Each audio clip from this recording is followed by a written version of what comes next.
Alright, just got the Allanson transformer in the mail today. I'm going to go ahead and open it up.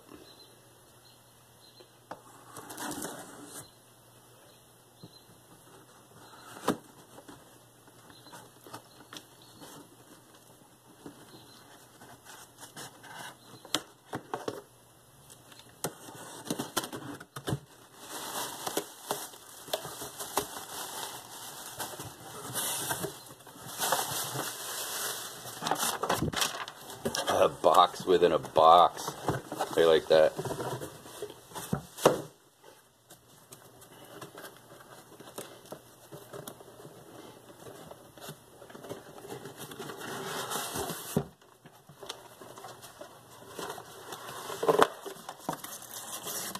All right. Very nice. Got the springs. Got a gasket. It's bent. Not a big deal. As long as it works.